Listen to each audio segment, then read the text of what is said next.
From LPM, Louisville Public Media. Support for the Louisville Public Media podcast incubator comes from the Community Foundation of Louisville, helping donors in our community establish charitable funds to meet philanthropic goals, creating opportunities to give more through scholarship, charitable checking, and donor-advised funds, and helping donors create a charitable legacy through their estate plan. More at cflouisville.org. Sprinkle Sparkle contains adult themes and may not be suitable for all ages. Access to pleasure and indulgence is our right and we're entitled to it. It's not a favor that somebody's granting us. It's not a reward. It's just like why we're here. My hope is that people will listen to this and relate, even in the ugly parts, because there's something sparkling about that too. This is Sprinkle Sparkle. My name is Nubia Bennett, and today we are talking to Jordan Parker Means. I am Jordan Means. I'm a mother. I take that, that's kind of my highest thing in my life right now, is being the mother to my two little girls. I'm a wife to a husband who's my partner in all things.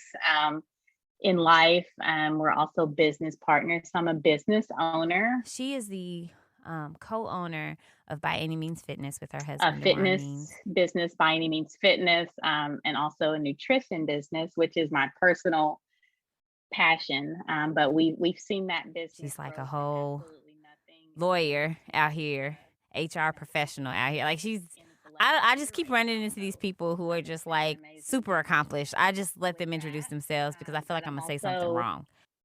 Growing into my own in the space of human resources and as an in-house counsel, something that, I've kind of had a hard time from a professional perspective defining myself because I have not followed a traditional path at all for any part of my career. But this is an area where I've really found joy in working, not for my own business, but for other organizations and building out these two areas of growing businesses. So it's a journey that I'm currently on, but I love it.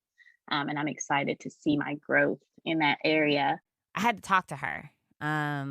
One, because it was probably the only time we make time to talk is if we make an appointment and sit down and say we're going to talk for this amount of time. We go all the way back to college. Like, she was my second college roommate when I was like 19. And from the day that I met her, I saw in her this very steely, quiet determination that I don't even know. I mean, she might have saw it and known about it when she was 19. I'm not going to act like I only see these things in people and they don't see them in themselves. I've always admired it because the details around it, she knew exactly what she wanted. Like, it's got a 5-point bullet list, maybe 15 points, maybe not 5, maybe like 15.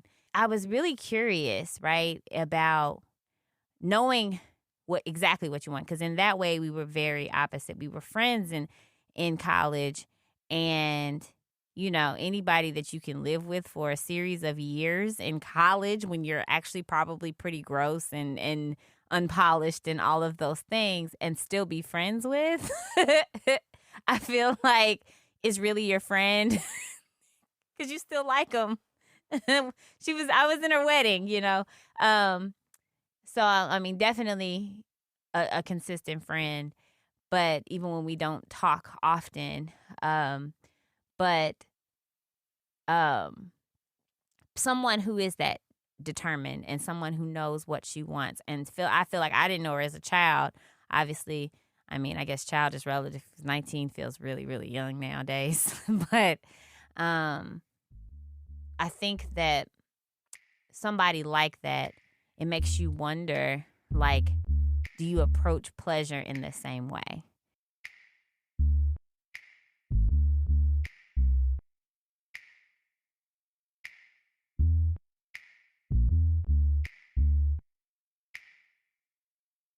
We know this conversation is about pleasure.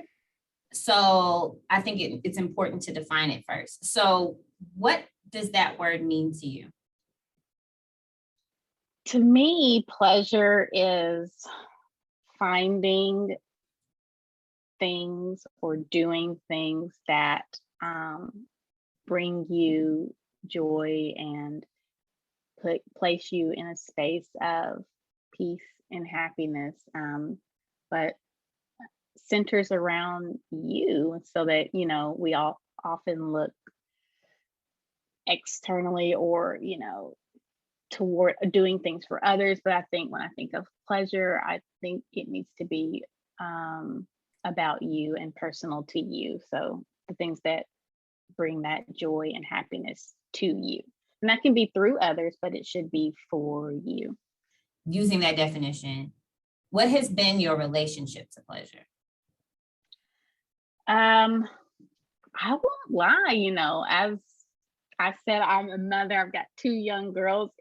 I struggle, myself personally, really taking the time to do those things that bring me that joy. For instance, if I'm thinking of things outside of, my professional life, you and I, for instance, fell in love with salsa dancing. I haven't done it in I don't know how long, so things that I know that I do that truly do bring me pleasure, I don't always do them. But then on the flip side, I own a fitness business. I love to work out. That's not something that I struggle with. It's something that I truly enjoy. And that's something that's like a non-negotiable in my life. I'm going to work out because that's another thing that brings me pleasure. So I don't always make the space for all the things that bring me pleasure, but there are some areas that are non-negotiables for me that I'm going to make happen and do, and that I know that I need in my life to be happy. Oh, it just makes me think of back in college when you would wake up, I would hear you like early in the morning, and we all know I'm not a morning person. I know. Not at all. But I could hear, but I happen to be a light sleeper. And so I'm like, I hear in the little common area or whatever. And then I'm looking up, I'm like, she's really up. And I know she's going to the gym. She's crazy. And I would go back to sleep. Yeah. It's been something that I've done for years, even before I had a gym, just since I was literally a kid. It's always been something that I would do. So yes, that was me. How I know that you've been working out your whole life and you figured out those non-negotiables, but how has your family of origin, like your family back in Central City and chosen family that you've had for a really long time, how has that shaped that relationship to pleasure seeking? That is a good question. My family's always been supportive of the things that I choose to do in my life. Like, I've never, had to feel like I've had to explain that or, defend any type of action that I've taken in that regard. So that's something that I didn't have to. That wasn't a battle for me. I'm trying to think of how they helped shape that, or how that's, I don't know. It's just never been a struggle with them, I will say. But then that could be it, right? Because people who have had a struggle, right? Like you're like, I want to be this person, and my family is like, no, yeah, you know what I mean? So maybe them being supportive, even if they didn't even understand it, sometimes, that sometimes is an action, like allowing it is an action. That's true. When I was younger, I was like, I want to do this jump rope thing every day. My mother would go buy me a jump rope. She subscribed me to a fitness magazine that I wanted a subscription to. So all of those things, helped. I didn't necessarily know at the time, but really kind of defined the path that I ultimately have ended up taking as an adult as well. So that's not changed because it was supportive. Exactly. So we thought we were going to be writing for, a magazine. We came to college, like, what? No, we're not going to. It's like, no, but because those things may not have been as accessible. I mean, they were, but not like in the way that like, oh, there's fitness here. There is, if you want to dance, that's here. It's all here. And held space for. So, but when you think about, other than your family, like letting you do whatever you wanted, you couldn't have been doing that blindly, right? Like you might have. Some people do. They don't see anybody doing something that they're like, yo, this is the kind of person I want to be when I grow up, and they don't see anybody like that, and they become that person blindly. Or was there anybody who were like, and when I'm talking more about pleasure, not so much in like the job or whatever, but it's like, are you ever like, oh, that person embodies pleasure seeking in a way that I want? Like in reading, there's a book by Adrienne Marie Brown, Pleasure Activism, and one of the chapters is Who Taught You to Feel Good? Okay. So it's like thinking about your pleasure lineage. Who were you like? They embody all the things. And that could be a celebrity, that could be a person you know, it doesn't matter. Is there anyone? I mean, I guess if I really think about it, I don't know if it necessarily, I definitely didn't define it as pleasure back then, but my grandmother, she's passed now, my mother's mother. I mean, she's just someone who always said was the person that she wanted to be, and and no one got in her way of doing or saying those things. And I think that that put her in a place of just happiness, peace, that because she was who she was, and no one defined her. And I'm definitely not her. I think that I'm way more aware and too aware, and I let myself get caught up too much in what other people are thinking. But I think about her often, and how she was as a person. I think that my youngest daughter is very much like her, and will will be that, if she continues on the path that she's on, will uphold her ways very much.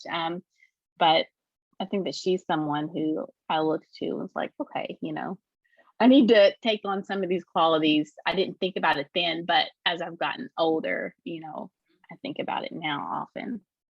Because who's gonna tell you no? Yeah.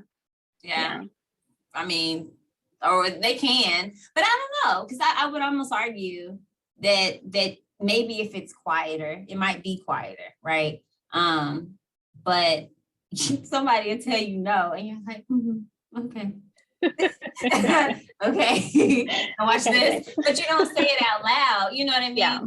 I think there's ways we can embody some of that without it looking exactly like the person that we're like, oh, yeah, for sure. Oh, like, yeah, like I would argue that differently, because I would argue that differently, but no, I get that, and that is true, and that is much more of my nature in the way that you just stated. You're like, oh, I want to work for myself. Oh, I'll work this job real quick. You don't know. Whereas somebody else, I mean, I didn't have the opportunity to meet your grandmother, unless she was at your wedding, but no, okay. She wasn't. Okay. But as you were describing her, I'm thinking like, I don't know. Like, maybe I am her more than I thought. Yeah, tenacious, like because that would be tenacious, like that level of tenacity. Yeah. Like say, no, this is how I'm doing it very deliberately with details. It might take longer. I'm not going to announce it. All of a sudden, bam. That's like a very Beyonce. I thought you were going to say Beyonce, actually. How has, in any other ways, has your relationship to pleasure changed since we had to be home and it was dangerous to be outside? I know. That's, it might sound odd to a lot of people, but like something else that I think about that gave me pleasure was the act of going to the grocery store and shopping, things like that I might not have thought about, but when I'm, I spend a lot of time even still like ordering groceries online, and I really do miss the experience of like taking my time and going through the grocery store and getting the things that I need. That's something that I would do by myself without my kids, because I enjoy that. So it's little things like that I didn't realize how much, like, man, those experiences I really did enjoy that I can't do and that I've had to shift since the pandemic. I mean, that's been a big change, just a big area where I've recognized that I didn't, we take a lot of things for granted that we didn't realize that we did before the pandemic. And that's one area. But I've also, I've found my kids always give me, they don't always, but I love my children, and, love seeing them and their smiling faces doing things that they love to do. But just during the pandemic, I always say that's time that, we'll never have that time together like we were able to spend together when we literally couldn't go anywhere. And so we were just able to find joy in the small things at home as well, like how much fun we could have outside as a family all together on their play set, things like that we continue to do now more, even though they're back in school and we can get out. Just those little things that we've been able to do as a family and we continue to do since the pandemic.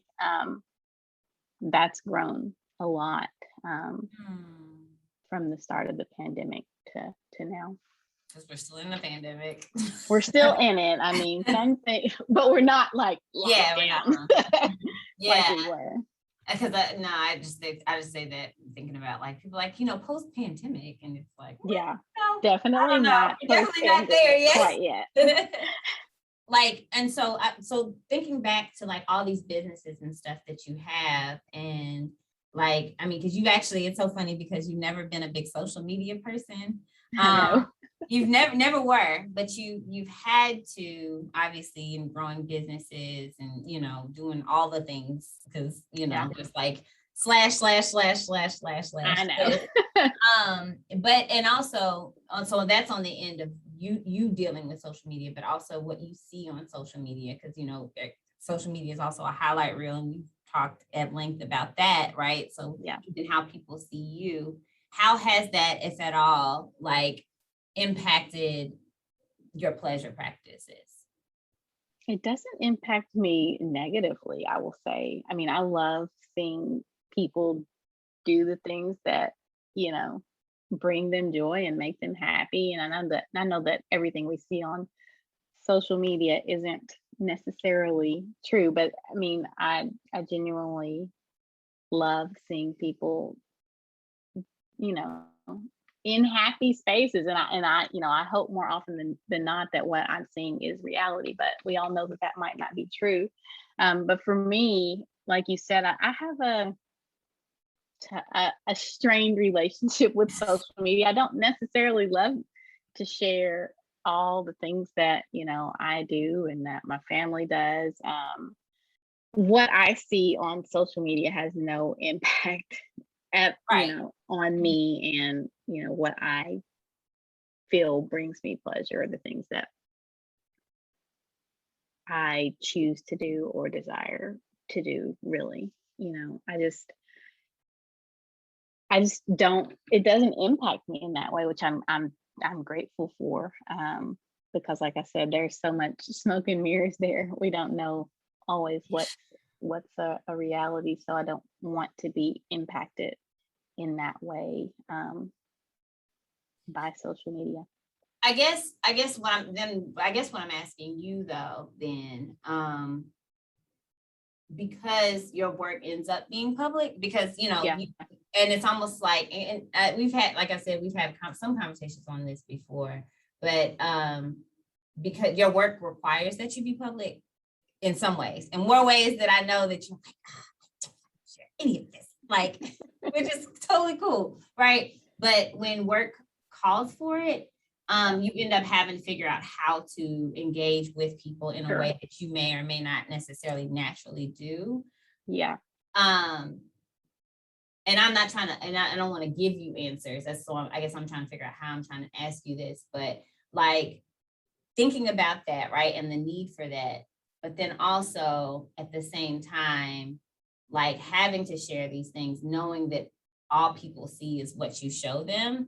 Does that impact you? Am I making sense? Like, it's almost like, dang, like I'm always aware that when I show myself on social media, it is a highlight reel. So like if I'm modeling in a fashion show, or if I'm singing at something, or if I'm presenting something, or if I have an award, it's almost like the engagement of people with me is based on what I give them, which is my highlight reel. So sometimes that impacts the way I'm engaging with other people, which for me sometimes can impact the way, like I'm always aware of it, even if I'm like, I don't want to be, I just want to share whatever I want. That's true. But I know that because of the things that I'm doing that people don't see, though parts of it that are inevitably public impacts the way that people engage with me. No, that's true. So yeah, when it comes to the things that I share with relationship to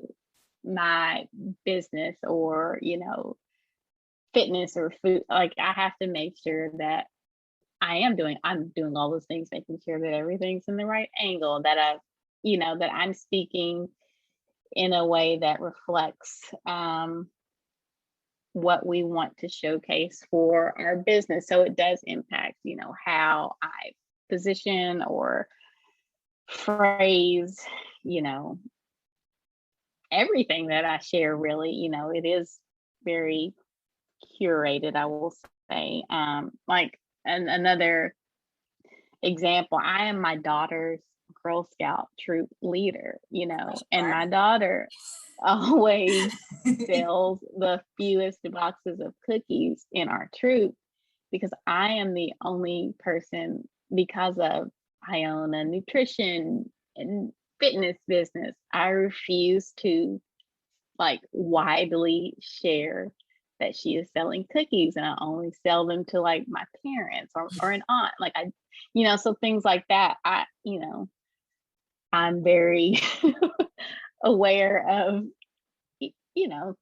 things like that I have to make sure everything that I share is on the brand with our business, so that,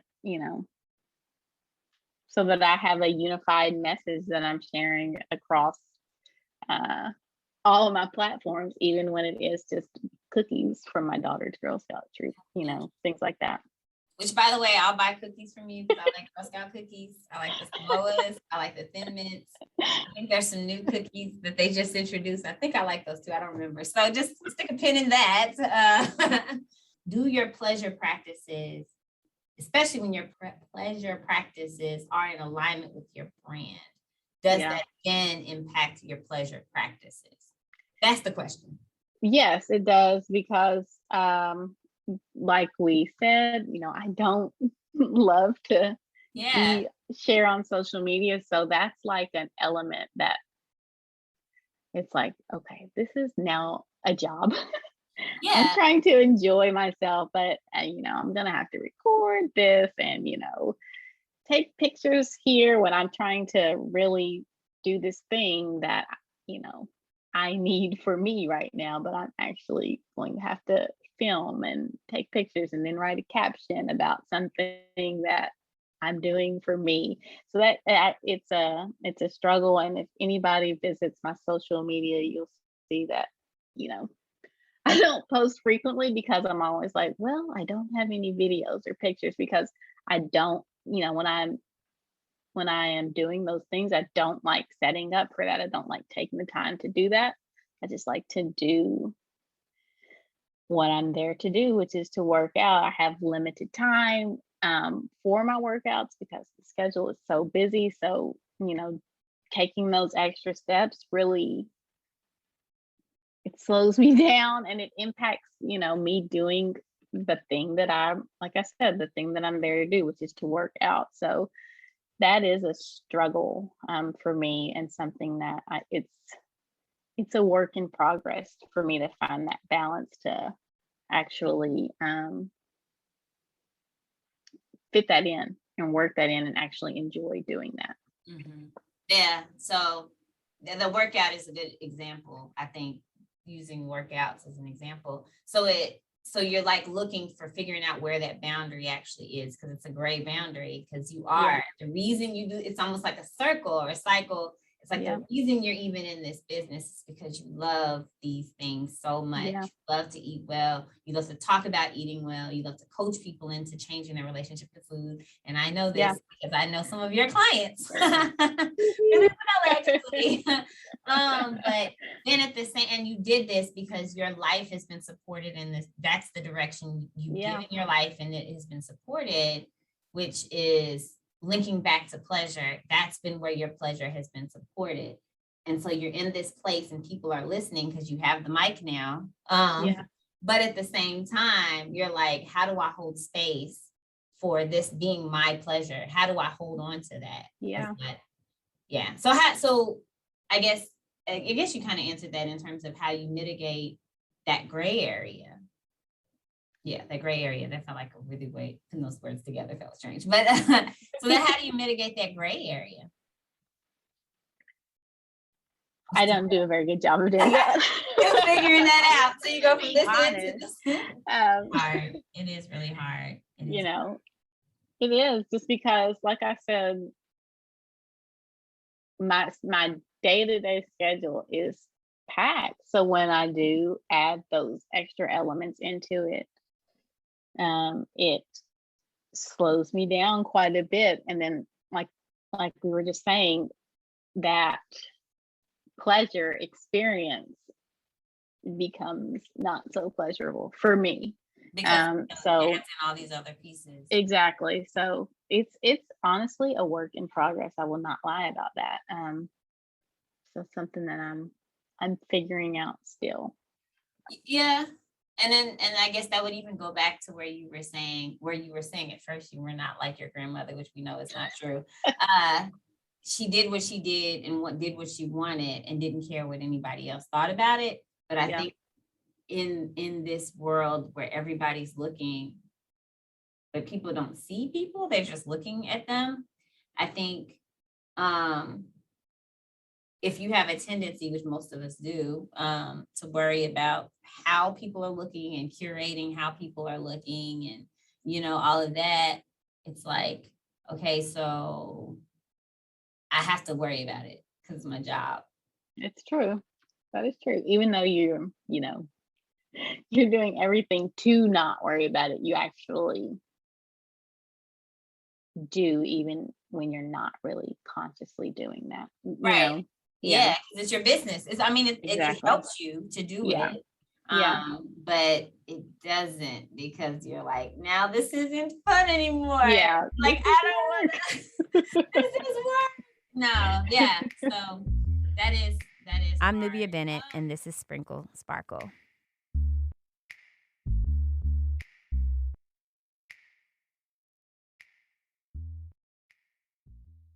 Support comes from the Eye Care Institute and Butchertown Clinical Trials, where they strive for diversity, equity, and inclusion within their staff, patients, and clinical trial participants.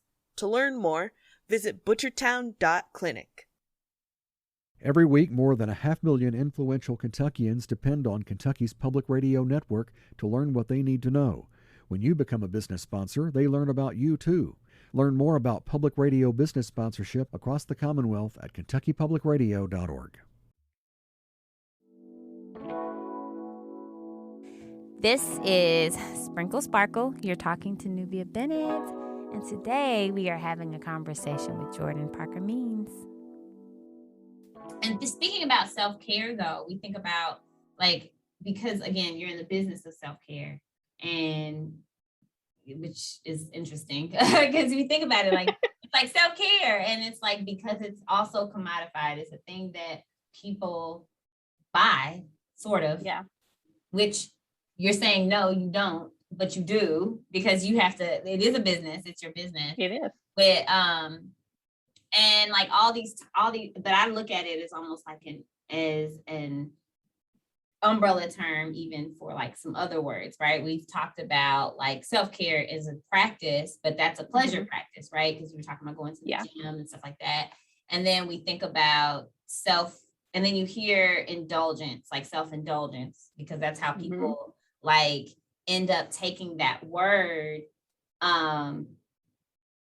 Taking self-care and immediately associating it with self-indulgence, where people spend $1,000 on like a purse and like, this is self-care, retail therapy. So it ends up with a connotation there, for better or worse. And then there's also self-preservation, when you're like, yo, I'm just tired. I'm tired and I need to rest. So like, what is your relationship to those words? Because I've gotten different feedback based on just like self-preservation, self-care, and self-indulgence. I'm really interested in what your immediate reaction to those words are, because you're also in the business of those things, right? Yeah. Self-care, we've kind of hit on it a lot. I feel like it's necessary, and we all need to figure out what we individually need under that umbrella, and work those things into our life, whatever that might be. And it's a broad spectrum. Like we said, for me, that is working out, that is eating healthy, but it's also utilizing the skincare products that I love and staying on top of my skincare routine. Like those are things that that I do under that whole self-care umbrella. Self-indulgence, I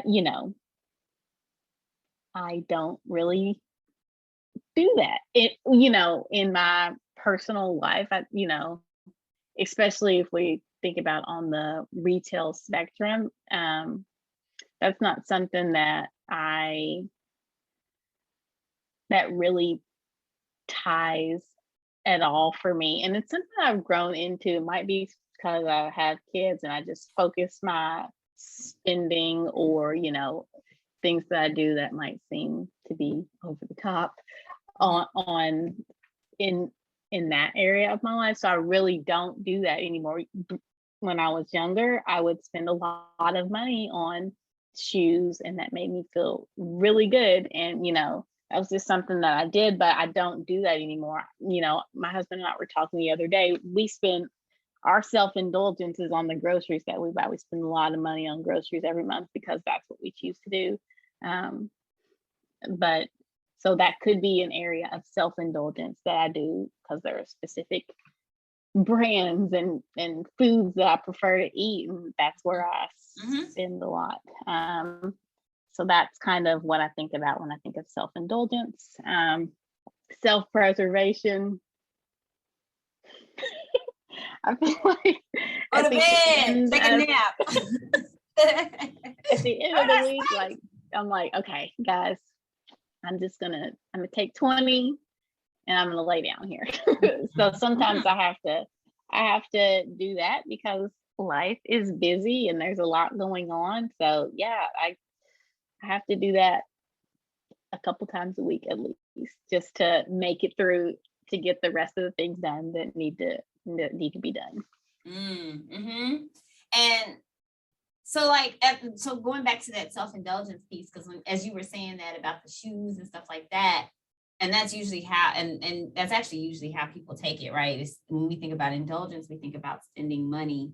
But I think to your point, it's almost like, does indulgence have to be about spending money, right? Like maybe not, like the fact that you're like, no matter what, I'm getting this kind of bread because it feels good. Yeah. This kind of bread over that bread. And I don't know, it's probably not bread that we're talking about, but like, Yeah. But just in general, like, I think that, because I think the connotation around indulgence, I think, especially for a person that's so disciplined, like you are so well disciplined, but you also like details. Discipline and details is not always in conflict with one another, but I think thinking about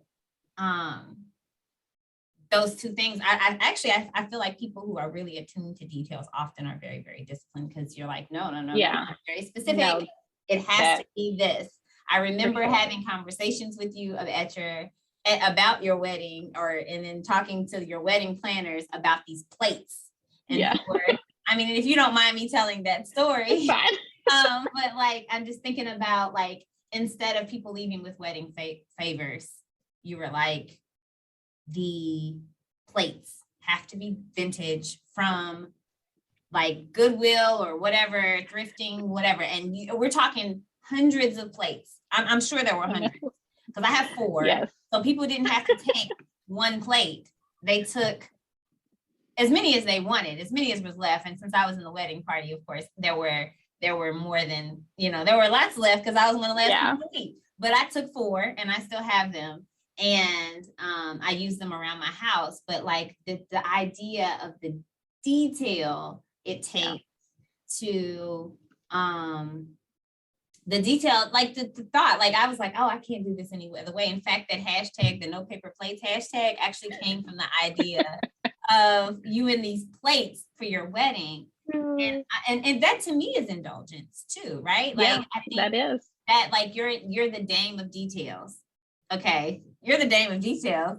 So your indulgence isn't around cost, it's around the details. Yeah, whatever the thing that I want, and how I want that thing. Laser vision. Yeah.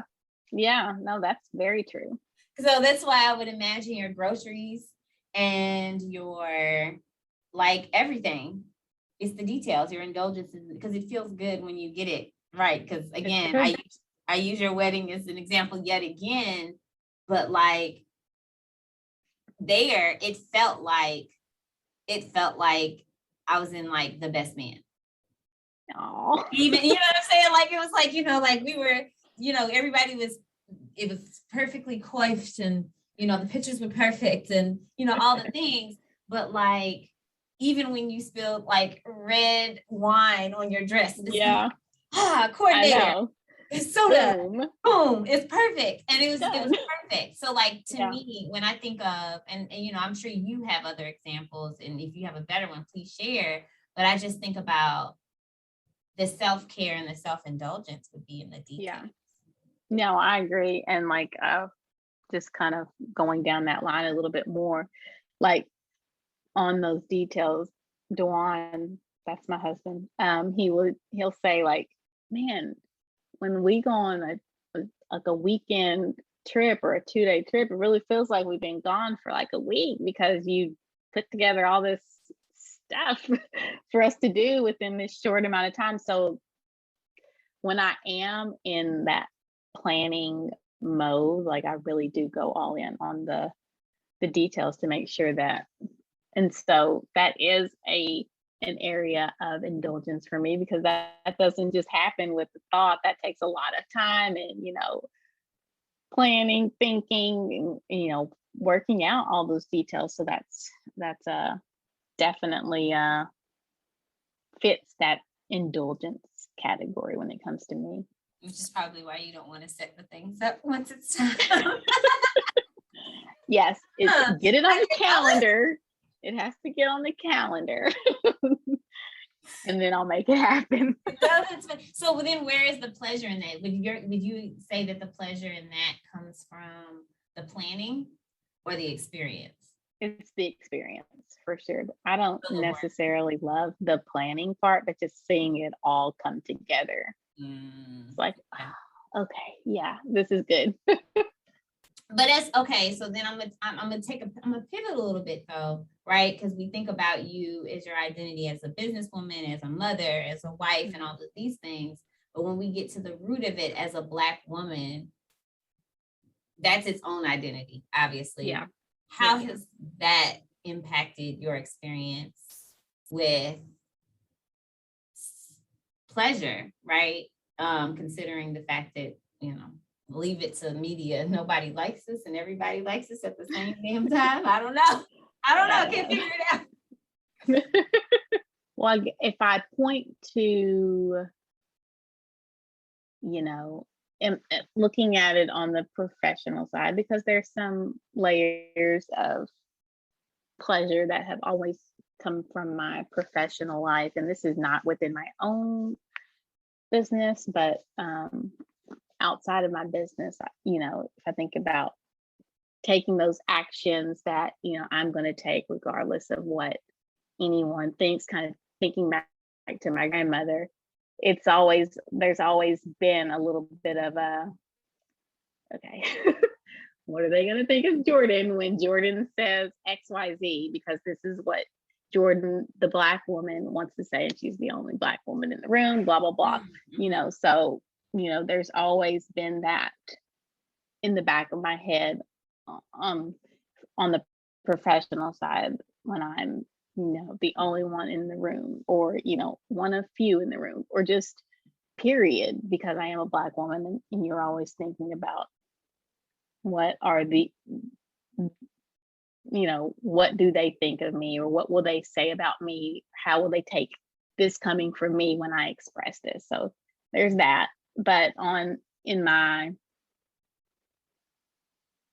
the personal side, or on my own business side, or as a business owner, I've felt great freedom and just joy to be able to not have that as a thought. Our business, we're a Black owned business. The majority of our clients are Black. It's been a joy to service our community in the way that we've been able to do it, and to really have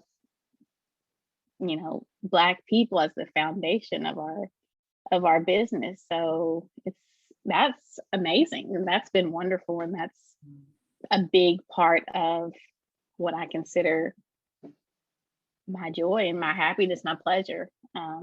So it's a balance on both sides of the equation. Which is why you're always like, I'm gonna go back to just working for myself again.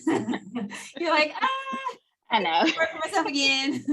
Like it's like the pendulum swings. It does. Understandably, because a lot of things are true at one time, all the time. So that freedom you can get in being in this space with other people that share your identity in some way.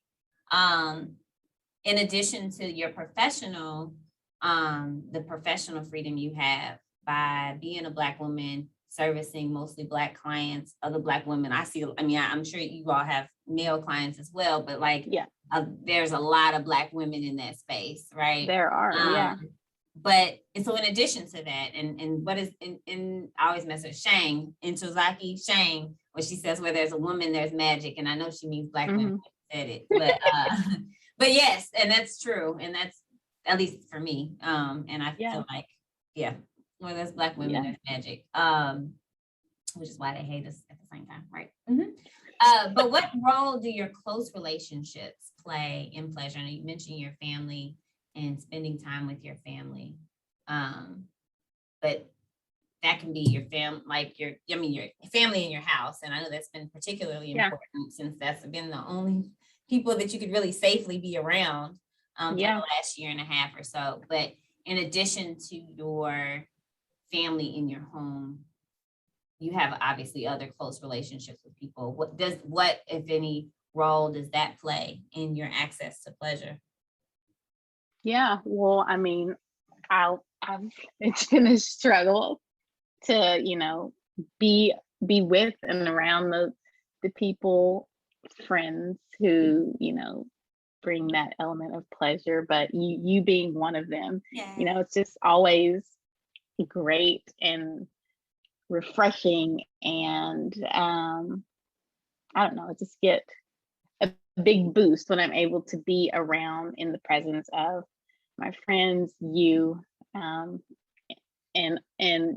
I don't want to say names of everybody because nobody knows everybody else, but right, we're just friends. Everybody knows we're friends, but then there's all these other just people. being around that is wonderful. My husband, he always says, you're always the opposite of your friends, and I'm like, I guess I don't know why, but it's very true. My friends, personality wise, are generally, I'm on the other end of the spectrum across the board. It always works out that way, but I don't know. Like I said, it gives me energy, it refreshes me, and then it just kind of recenters me to be around and in the presence of my friends. So that's a wonderful experience. Through my daughter, I have made,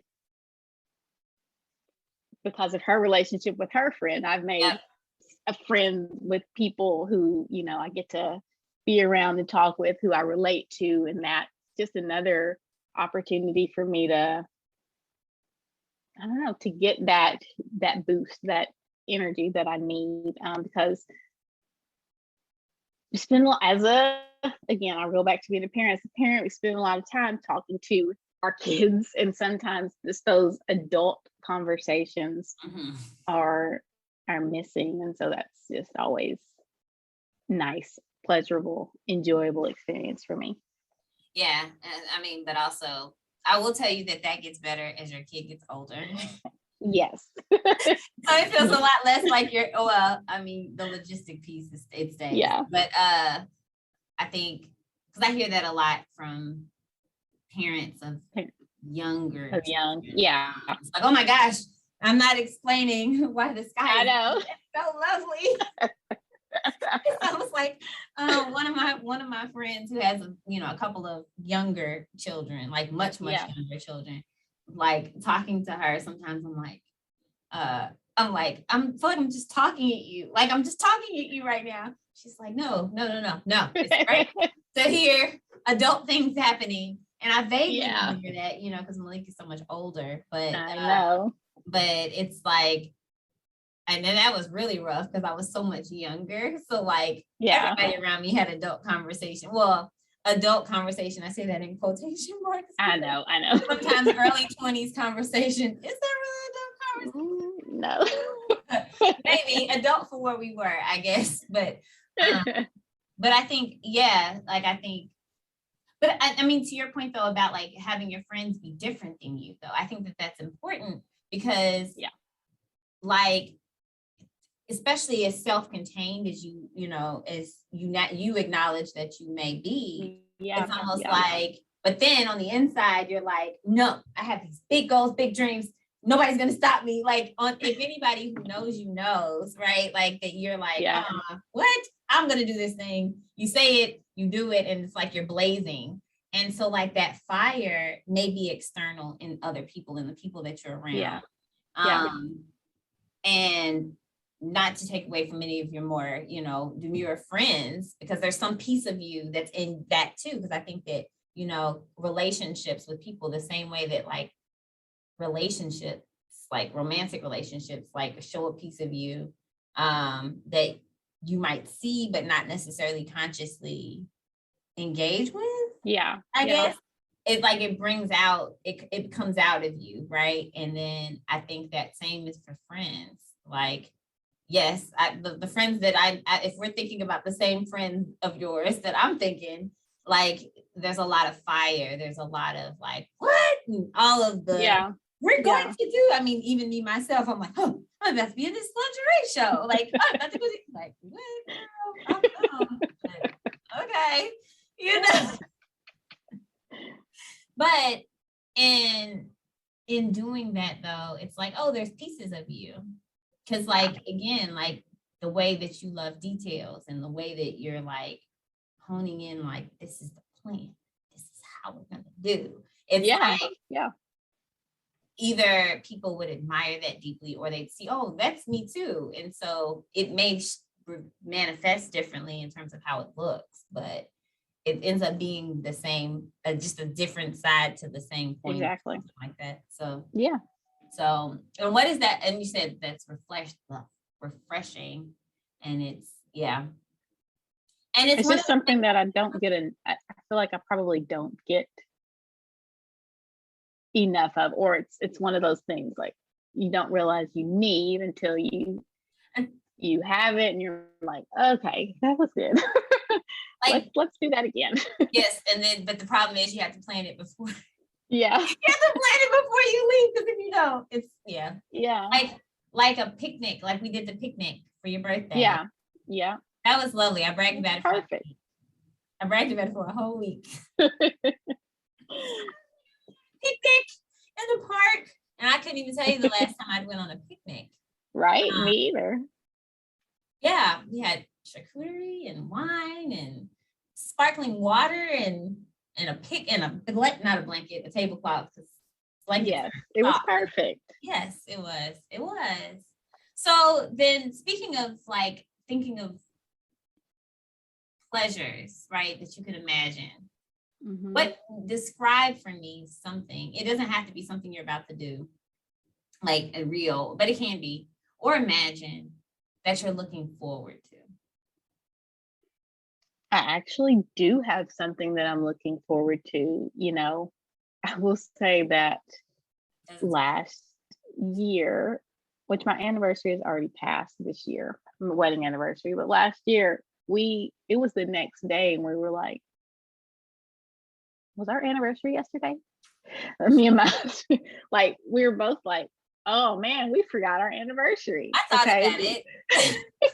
But so, you know, coming up soon, we're actually taking a small like weekend trip, which we haven't done like just by ourselves and we don't know when.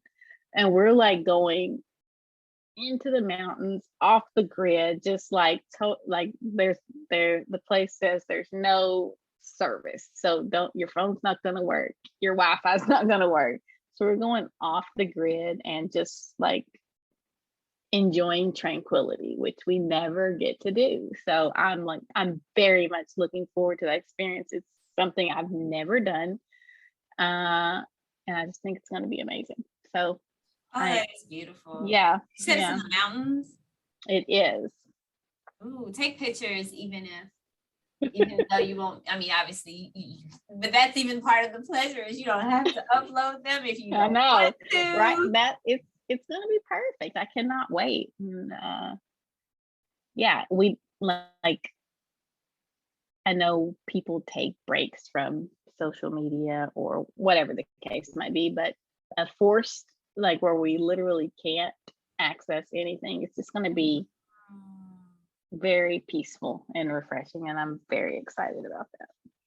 No, that is exciting, especially as a person, going back to the conversation we were having earlier about being a person whose pleasure is in like holding things close to you, which is important, right? Like if you know that that's the thing that brings you pleasure, but knowing that you have to engage in a way that brings other people in, even though you're like, no, I want to hold this close to me, because that's the pleasure in and of itself is holding it close.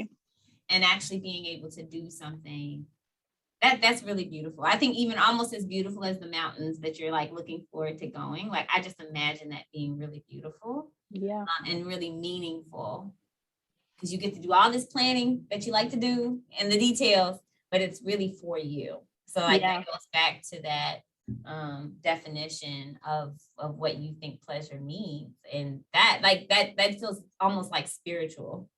Like a spiritual thing, because you like don't have to share any of it. Except for like the mountains for my on my anniversary. And it's like, happy anniversary, by the way, because I saw the pictures and I was like, oh, that was that's why I brought it up. I was like, why did I bring up her wedding? That's why, because I saw it on social media. I was like, yeah, that was a good day. That was a great day. Well, so we're looking forward to this anniversary trip. But what are you going to do today that centers your pleasure? Today. I do not know what I'm going to do today, but maybe I can use this time to figure out something that I can do today. Um, because, I'm just thinking of all the things that are about to happen, when we finish recording, and I'm like, what am I gonna do? Um, but something that I mentioned I was reading a book, but that's something that I have been a voracious reader from the time I could read, Mm-hmm. but I neglect my reading time often. So today I will read. I will set aside at least 15 minutes to read, because yeah, I I neglect that time and that space for myself often. So I will do that. Um, and I'm always fueled by whatever it is that I'm reading. And like you dropped down a note and you're like, I didn't even know I needed that today. Yep. Like, Yep. yeah. Did you do more of that during the pandemic? Did you make time to do more reading then? I did. I did, because I going to and from was kind of out of the equation. So I was able to utilize that time where I wasn't in the car shuttling someone here and there, That's to read. Yeah. And I'll even admit, so you don't have to feel shameful by yourself. As much as I was reading every day. Because I was on my own self-proclaimed sabbatical before, before COVID actually, well, it was already here, but before it hit. And I had gotten, it was like me, I was almost to the point of like you going to the gym in the morning. And so but as life has sped back up with all this stuff, right? Because I tell people I got like 5 jobs. I got like 5. Not really, but busy. It feels like it. But like the reading piece, and I can feel it. Yeah. Like that muscle that you like, ooh, I have an ache because I haven't been to the Yes. gym in a few days. It's like an ache. Yep. I schedule it if I can. Me too. The reading. You've been scheduling, but you're like, oh, don't have time to do that today. I know. It's one of those things. It's that I'll be like, all right, I know I got my calendar alert, but it's not happening. So yeah. Well, as your friends, I'm encouraging you to lean in to those things. And maybe I should set a calendar reminder to be like, are you reading? Question mark. I need it. I do that with my doctoral friends. Like, are you writing? And I send a text. It's like, are you writing? And it's like, oh, thanks, Dubia. But it's been as always. And I feel like I think this may end up being the thing that I say, period, in every interview. I think it's like, this is as lovely as I imagined it being, and even more.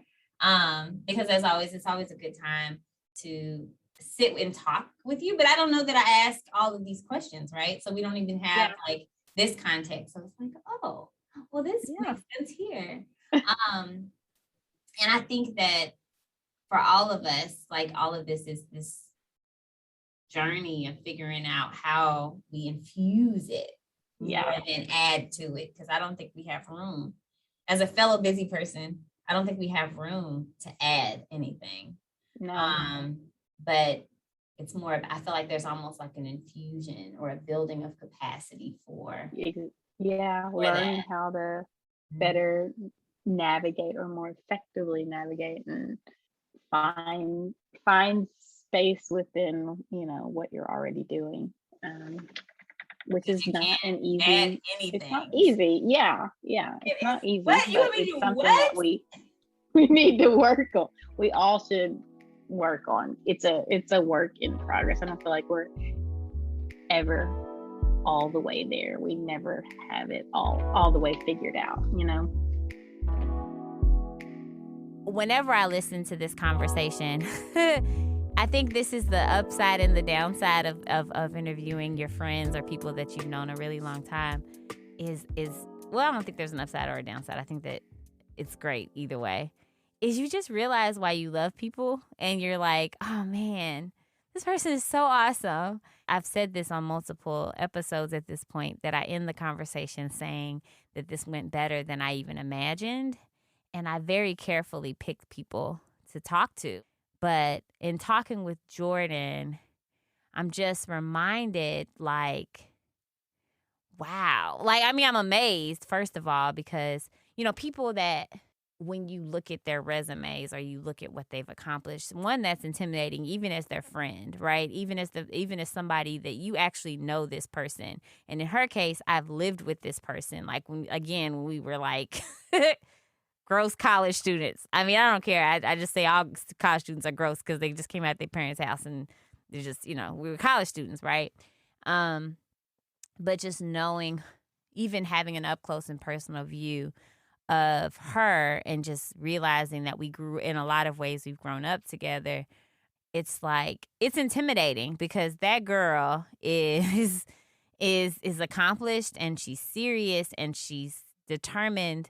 But like, listening to someone who is still on their own journey, I think it's just like, wow. Like, and so when you think about what that means in terms of a pursuit of pleasure, one, you realize that even somebody who is outwardly accomplished and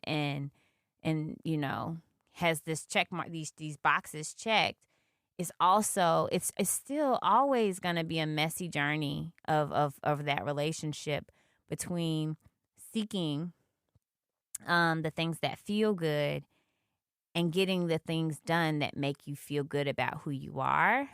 So like that like recognizing how messy that journey is, no matter what, like whether you're talking about somebody who has like a bunch of letters behind their names and certificates and all of those things like that, or whether you're talking about somebody who is just free out here, hippie land, like, woo, it's still a messy journey. So like that reminder is a beautiful reminder as we all figure out what it means to pursue pleasure and define pleasure for ourselves.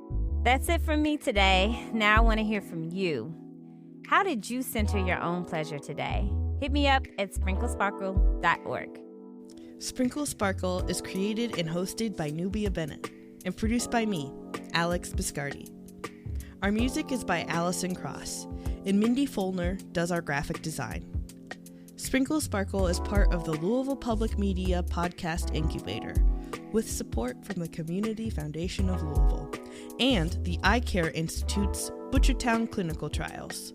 Our executive producer is Laura Ellis. For more episodes and to keep in touch, visit sprinklesparkle.org. From LPM, Louisville Public Media.